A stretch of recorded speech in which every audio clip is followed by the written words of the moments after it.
అందరు బాగున్నారు కదా? ప్రియ దేవుని బిడ్డలారా, ఈరోజు దేవుడు మనతో ఏం మాట్లాడాలని ఉద్దేశించున్నాడో మనందరం కూడా ఆసక్తితో ఎదురు చూద్దాం. దేవుడు విననెరిగిన చెవులను, గ్రహింపగలిగిన మనస్సును మనకు అనుగ్రహించును గాక. హల్లెలూయా, హల్లెలూయా. కీర్తనల గ్రంథం 55వ కీర్తన, 55వ కీర్తన 22వ చరణం. 55వ కీర్తన 22వ చరణం.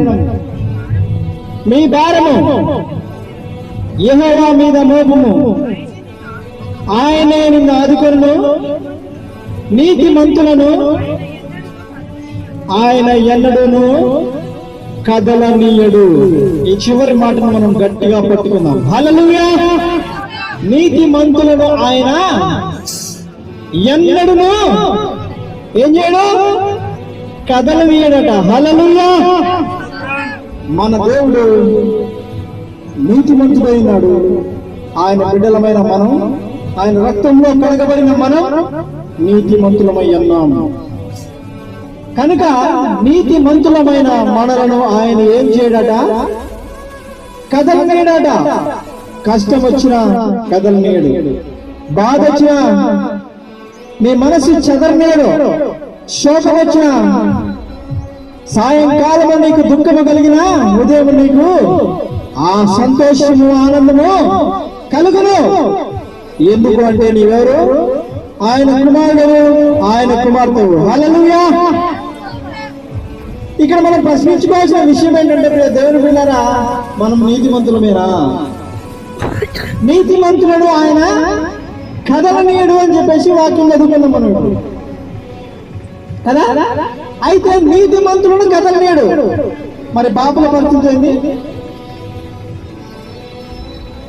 మూర్ఖులను ఒకడు తరమనవసరం లేదట.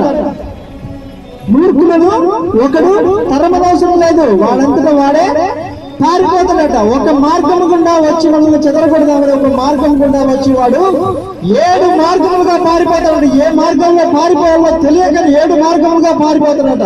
హల్లెలూయా.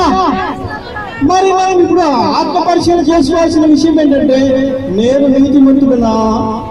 నేను నీతిమంతురాలనా? నేను కదల్చబడతానా? నేను కదల్చబడనా? నీతిమంతమైనటువంటి పట్టణం కదల్చబడదు. నీతిమంతమైనటువంటి వ్యక్తి, నీతిమంతురాలు, నీతిమంతుడు కదల్చబడరు అనే వాక్యం చదువుకుంటున్నాం. అయితే దేవుడి వాక్యం చదివిస్తుంది రోమా పత్రికలో, మనం చదవద్దు కానీ, నీతిమంతుడు లేడు, ఒక్కడును లేడు, దేవుడు అనుగ్రహించి మహిమను ఎవడునూ పొందలేక పోతున్నాడు అని చెప్పి దేవుడి వాక్యం చదివిస్తుంది.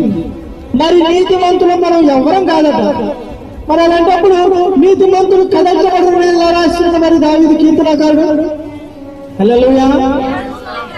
ప్రియ దేవుని బిడ్డలారా, మరి మనకి నీతి ఎక్కడి నుంచి వచ్చింది? మనకు నీతి ఎక్కడి నుంచి వచ్చింది?